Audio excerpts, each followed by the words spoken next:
दोस्तों स्वागत है आपका रेलवे सामान्य विज्ञान की इस क्लास में। देखिए सामान्य ज्ञान की क्वेश्चन श्रृंखला पहले ही चल रही थी और इस समय हमने जो है रेलवे भर्ती बोर्ड के लिए जो है रेलवे सामान्य ज्ञान 31 वर्षों का लगभग कितने सेट आपको मिलने वाले हैं 1380 सेट इसमें मिलने वाले प्यारे साथियों। और 1 से 1.5 महीने के अंदर हम इसको कंप्लीट कराने वाले हैं। और आपको बता दें रेलवे की तैयारी कर रहे हैं तो आपके लिए ये एग्ज़ाम बहुत ही इम्पोर्टेंट, ये बुक आपके लिए बहुत ही फ़ायदेमंद होने वाली प्यारे साथियों, बने रहें। देखिए पहले इसमें 1 से 28 तो मैं आपको थोड़ा सा इंडेक्स दिखा देता हूँ। 1 से लेकर 28 तक जितने क्वेश्चन बैंक के पूछे गए हैं प्रीवियस ईयर में वो पूछ, और उसके बाद जो है जो दिए गए हैं टॉपिक वाइज जो है साइंस दिया गया है तो उनको देखेंगे। पहले हम जो है देखेंगे कि क्वेश्चन आंसर वाली श्रृंखला देखेंगे, यानी प्रीवियस ईयर क्वेश्चन PYQ जिसे आप कहते हैं। चलिए जूम करके हैं कि थोड़ा सा आपकी विजुअलिटी क्लियर रहे। पहला ही क्वेश्चन आपको दिख रहा है, एनालिडा ग्रुप में मुख्यतया कौन से जीव जंतु आते हैं?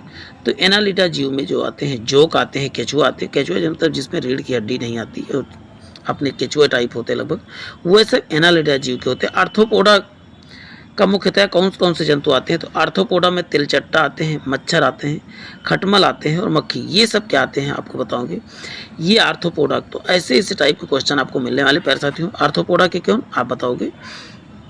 तिलचट्टा, मच्छर और खटमल, मक्खी, ये सब आर्थ्रोपोडा। सबसे अधिक जो है सबसे बड़ा समुदाय आर्थ्रोपोडा ही है। मोलस्का ग्रुप के अंतर्गत जो है कौन कौन आते हैं मोलस्का ग्रुप में? तो इसका उत्तर आप क्या बताएंगे? घोंघा तथा जो है सीपी जो है ये सब मोलस्का ग्रुप के अंतर्गत आते हैं। और इकाइनोडर्मेटा संघ के अंतर्गत जो है मुख्यतः कौन से? तो तारा मछली और ब्रिटल स्टार जो है इकाइनोडर्मेटा के अंतर्गत आते हैं। ये सब चीज़ें आप देख लीजिए। देखिए ये RRB 1992 में आया हुआ क्वेश्चन है, सब संघ से ही पूछ लिया है। मनुष्य के पाचन की प्रक्रिया कहाँ से प्रारंभ हुई? तो आप बताओगे मुख से। और वहीं पर बात करते हैं सिराओं द्वारा रक्त प्रवाहित होता है। सिराओं में जो है अशुद्ध रक्त, जबकि धमनी में शुद्ध रक्त बहता है।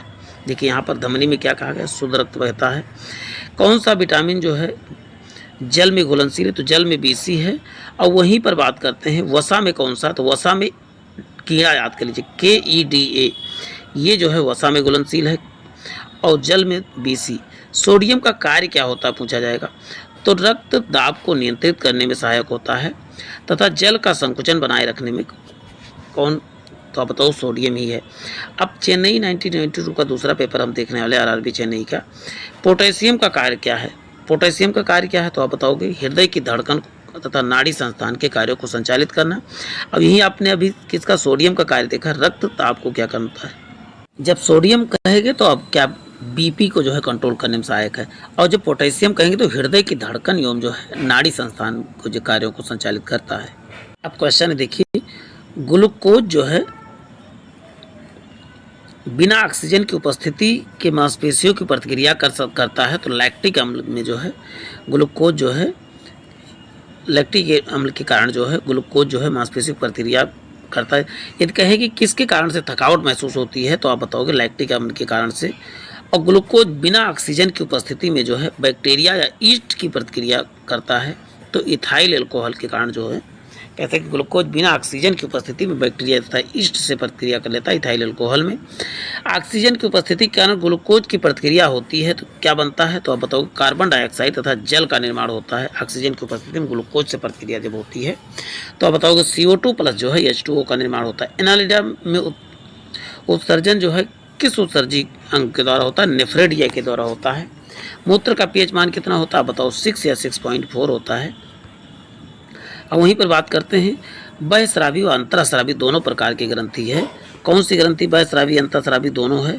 तो इसका उत्तर आपको मिलेगा अग्न्याशय जो है बहस्रावी और अंतःस्रावी दोनों प्रकार की ग्रंथि है। अब बात करते हैं पीयूष ग्रंथि को या पिट्यूटरी ग्रंथ को और किस नाम से? तो मास्टर ग्लैंड के नाम से जाना जाता है। वहीं स्प्रिंग को अपना सामान्य जो है लंबाई पर वापस लौटने के लिए जो है कौन सा बल लगाना पड़ता है? तो प्रत्यानयन बल जो है स्प्रिंग अपने जगह पे पहुंचने के लिए कौन सा बल लगाता है? प्रत्यानयन। अब जम्मू 1992 का देखने वाले हैं। पौधों के लिए सबसे अच्छा उर्वरक कौन सा है? तो कंपोस्ट उर्वरक है। अब बात करते हैं नेक्स्ट है पेट्रोलियम किस प्रकार के चट्टानों पाया जाता है? तो पेट्रोलियम जो है अवसादी चट्टानों में गुब्बारों को उड़ाने के लिए काम में लाई जाती है, तो कौन सी? तो गुब्बारों में कौन सा जो उड़ाने वाले गुब्बारे, तो बताएं हीलियम गैस भरी जाती है। वहीं डीडीटी जो क्या है एक प्रकार का, तो आप बताओ कीटनाशक है डीडीटी। अब नेक्स्ट क्वेश्चन देखिए, इसमें इथेनॉल को अत्यधिक सेवन से कौन सा, तो आप बताओगे इथेनॉल यानी कि शराब पीने से कौन सा, तो यकृत यानी लीवर खराब हो जाता है। सभी अम्लों का अनिवार्य रूप से घटक क्या है, तो आप बताओगे हाइड्रोजन सभी अम्लों में अनिवार्य रूप से पाया जाता है। आग लगाने या फैलने में सबसे कम जो है संभावना किस वस्त्र में होती है, सूती में जो है आग लगने में सबसे कम संभावना होती है और लगभग सभी आगे कपड़े बहुत आसानी चलने लगते हैं। लोहा का महत्वपूर्ण स्रोत क्या है, तो हरी सब्जियां लोहे का महत्वपूर्ण स्रोत है। गैसोलीन किसके साथ मिश्रण करके जो है गैसोहाल बनाता है, इथाइल अल्कोहल के साथ मिश्रण करके जो है इथाइल अल्कोहल बनाता है। नेक्स्ट है तत्कालिक ऊर्जा जो है किससे प्राप्त होता है, तो बताओगे धावकों को, तो आप बताओ ग्लूकोज से प्राप्त होता है। नेक्स्ट है आरआरबी अजमेर का आप देखने जा रहे हैं, मानव जाति के लिए ओजोन परत जो है क्यों महत्वपूर्ण है, क्योंकि परावैंगनिक किरणों को जो है सूर्य से आने वाली परावैंगनिक किरणों से हमारी क्या करता है, ये रक्षा करता है। कौन सा? परावैंगनिक किरणें। नेक्स्ट है आंत जोड़ के लिए सामान्यतः उपयोग की जाने वाली औषधि कौन सी आंत जोड़ के लिए, क्लोरोमाइसिटीन है जो आंत जोड़ के लिए जो है टाइफाइड जिसे कहते हैं, आंत जोड़ के टाइफाइड के लिए क्लोरोमाइसिटीन दवा प्रयोग में लाई जाती है। गैसों कल्लाव का सबसे गर्म हिस्से को क्या कहते हैं, तो इसका उत्तर गैसों कल्लाव के सबसे गर्म हिस्से को तो आप बताएंगे ज्योतिहीन क्षेत्र कहा जाता है, नॉन लुमिनस जोन कहा जाता है। अब आता है सोने की शुद्ध सोने का कितना कैरेट होता है, आप बताओ 24 कैरेट। सिनेबार किसका अयस्क है, तो पारे का अयस्क क्या होता है, सिनेबार होता है। शरीर में ताप का नियंत्रण किसके होता है, तो हाइपोथैलेमस के द्वारा होता है। लाल अस्थमज्जा का निर्माण होता है, तो बताओ लाल रक्त कणिकाओं में लाल अस्थमज्जा का निर्माण होता है। कशेरुक दंड में कितनी हड्डियां होती हैं, तो उत्तर बताएंगे 33 हड्डियां होती है। बीसीजी का पूरा नाम क्या है, तो बैसिलस कैलमिट ग्यूरिन जो होता है, बैसिलस ये होता है बीसीजी का फुल फॉर्म होता है। एथलीट फुट नामक जो है रोग किसमें, कवक के द्वारा फैलता है। और बात करेंगे दमा नामक रोग किससे होता है, तो दमा जो है कवक द्वारा होने वाली बीमारी है दमा। फाइलेरिया नामक रोग जो है किसके कारण से होता है, तो कृमि के कारण से होता है। यानी कि जब कोई वस्तु की वेग दोगुनी हो जाती है तो गतिज ऊर्जा के क्या चौगुनी हो जाती है गतिज ऊर्जा।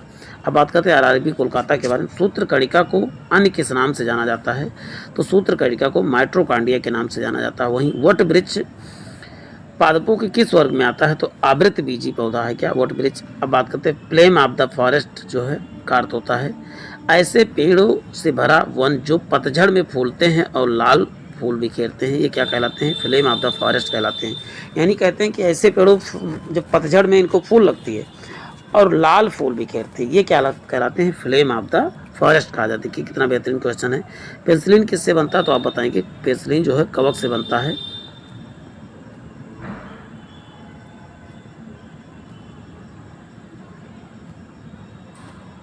बात करते हैं वट वृक्ष जो है किस श्रेणी में आते हैं, तो वट वृक्ष आप क्या बताएंगे प्यार साथियों, ये आवृत बीजी में आते हैं, यानी कि अग्नि और फ्रेंड्स में आते हैं। फ्लेम ऑफ द फॉरेस्ट के बारे में तो जान ही लिए, यानी कि ऐसे पेड़ों से भरा वन जब पतझड़ में फूलते हैं और लाल फूल बिखेरते हैं।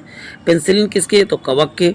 लाइकेन को दो जीवधारियों को सहजीवी सहचार्य कहा जाता है। वह आपको बता दें लाइकेन का निर्माण जो है कवक तथा शैवाल दोनों से मिलकर बनता है। आमतौर पर संश्लेषित जो है वृद्धि माध्यम और बेकरी के काम में लाया जाने वाला एगार क्या है, तो आप बता रहे इस शैवाल है। लौंग किससे प्राप्त होता है, लौंग आपको बता दें पुष्पकली से लौंग प्राप्त होता है। अनशन या उपवास में लंबी अवधि के दौरान शरीर में अशर्करा वर्गीय पूर्वावर्ती से यानी अनशन पे कोई बैठता है, पाच्छा शर्करा यानी ग्लूकोज या मधुजन ग्लाइकोजन बनने की विधि को क्या कहते हैं, तो कहते हैं ग्लूकोजनन कहा जाता है। अब बात करते हैं सभी जीवधारियों में पाए जाने वाला कौन सा यौगिक है जिसमें भरपूर मात्रा में फास्फोरस पाया जाता है, तो मतलब न्यूक्लिक अम्ल में जो है फास्फोरस अम्ल पाया जाता है। किस अम्ल में फास्फोरस, तो न्यूक्लिक अम्ल। भारत के केंद्रीय अनुसंधान संस्थान धान अनुसंधान कहाँ पर, तो आप बताओगे कटक में है। अब बात करते हैं आरआरबी चंडीगढ़ के बारे में बात करते हैं। किस वैज्ञानिक को जो है प्रकाश संश्लेषण का कार्य करने के लिए नोबेल पुरस्कार मिला था, तो आप बताओगे मेल्किन केल्विन को मिला था। किस पदार्थ के संचय से मांसपेशी में थकावट होती, तो आप बताओ लैक्टिक एसिड के जमा होने से मांसपेशियों में थकावट हो जाती है। किन रुधिर कोशिकाओं की मदद से जो है रोगों के प्रति प्रतिरोधक पैदा होता है, तो लिस्कार्ड जो है लिम्फोसाइट से। और वहीं पर बात करते हैं मनुष्य में लाल रुधिर कोशिकाओं का जीवन का अवधि कितना होता है, 120 दिन होता है। सिरा रक्त को ऑक्सीजन के लिए जो है फेफड़े तक कौन ले जाता है? तो फुफ्फुस धमनी जो है, सिरा जो है रक्त को ऑक्सीजन के लिए फेफड़े के लिए जाता है, कौन? तो आपका फुफ्फुस धमनी। आरआरबी भुवनेश्वर 1993 को देख रहे हैं प्यारे साथियों। कृत्रिम गुर्दा किस सिद्धांत पर कार्य करता है? अपोहन या डायलिसिस के सिद्धांत पर कार्य करता है। एक व्यक्ति की आंखों का रंग काला, नीला, भूरा उस वर्ण का पिगमेंट पर आश्रित होता है जिसमें क्या होता है, किसके कारण निर्भर होता है? तो बताओ परितालिका यानी आयरिस के कारण ही उसका जो है रंग निर्धारित होता है। जब आंखों में धूल चली जाती है तो आंखें सूजकर गुलाबी हो जाती हैं, तो क्या उसमें सूज जाता है? तो नेत्र सलमिशा या कंजक्टिवा उसकी जो है फूल जाती है, और कंजक्टिव जो बीमारी होती है उसे कंजक्टिवाइटिस बोला जाता है। बच्चों के दूध पीते समय स्तनों में दूध का निष्कासन किसकी मदद से होता है? तो ऑक्सीटोसिन हार्मोन के कारण जो है दूध निकलता है। अब बात करते हैं निषेचन सामान्यतः कहाँ पर होता है? तो बताओ डिम्ब वाहिनी या फैलोपियन ट्यूब में होता है। अब बात तो कृत्रिम वीर्य सेचन के उद्देश्य से वृषभ वीर्य को किसमें संचित किया जाता है? द्रव नाइट्रोजन में जो है किया जाता है। किस पादप का पुष्प सबसे बड़ा होता है? रेफ्लेक्स। सबसे छोटा जो है बुल्फिया का होता है। अब बात करें असत्य फल का मुख्य कौन सा? तो असत्य जो है नारियल, कटहल, सेब, ये सब जो है असत्य फल के अंतर्गत आते हैं। बने रहें। सेकेंड पेज हम देखने जा रहे हैं। किसी वृक्ष की आयु कैसे पता चलती है? तो वलयों को गिनकर जो है वृक्ष की आयु पता की जा सकती है। और वहीं पर बात करते हैं जल समुद्र हाइड्रोपोनिक्स क्या है? बिना मिट्टी के पादपों का उगाना क्या कहलाता है? हाइड्रोपोनिक्स कहलाता है। किस वैज्ञानिक को अनुवांशिक का पिता कहा जाता है? तो बताओ ग्रेगर मेंडल को जो अनुवांशिक पिता कहा जाता है। किस बच्चे का लिंग निर्धारण किससे होता है? तो बताओ कि पिता के गुणसूत्रों से होता है बच्चे का लिंग निर्धारण। वही मनुष्य को गुणसूत्रों की संख्या कितनी होती? तो बताओ 46 होती। अब बात करें जो लोग मक्का को मुख्य अनाज की तरह आहार लेते हैं उनमें किस विटामिन की संभावना होती है? विटामिन B1 की होती है। अब बात किसी राशि का परिणाम कभी भी नहीं हो सकता है, ऋणात्मक नहीं हो सकता किसी राशि का परिणाम। जबकि बात है कपास क्या है? तो बताओ रेशा किससे प्राप्त होता है? बीजों से प्राप्त होता है। नेक्स्ट है ताजे निकले मूत्र में कोई खास गंध नहीं आती लेकिन कुछ समय बाद अमोनिया जैसी गंध आने लगती है, क्यों? क्योंकि जीवाणुओं द्वारा यूरिया जो को अमोनिया में बदल जाता है, इसी कारण से गंध आती है। किस मछली में सल्क नहीं पाया जाता? तो कैट फिश में सल्क नहीं पाया जाता। ज़्यादा जल मछलियाँ क्यों नहीं डूबती? इनमें वाताशय के कारण जो है नहीं डूबती। सर्वप्रथम विषाणु का शुद्ध क्रिस्टलीय रूप जो है किस वैज्ञानिक ने? तो आप बताओ स्टेनल ने जो है प्रस्तुत किया था। ग्रेगर जॉर्नल ने किस पे जो है अनुवांशिक सिद्धांत मटर के पौधे पर किया था। लिटमस किससे बनता है? तो ग्लाइकेन से बनता है। अब बात करते हैं मलेरिया के उपचार में किस दवा का स्रोत है? तो सिनकोना वृक्ष का प्रयोग किया जाता है। अफीम जो एक प्रकार का पादप उत्पाद है किससे प्राप्त होता है? सूखे लैटेक्स से प्राप्त होता है। बने रहें। नेक्स्ट है देखिए वाणिज्यिक कमर्शियल काक किसके छाल से प्राप्त होता है? तो बलूत ओक से। अब बात को पश्मीना ऊन बकरी जो है किस नल से प्राप्त होती? चेंगथंगी से। और वहीं मवेशियों में बाजपन जो होता है किससे? बेत रोग के कारण होता है। बेत रोग के कारण बाजपन हो जाता है। अधिक शराब पीने से जो है सिरोसिस एकरित सिरोसिस बीमारी हो जाती है।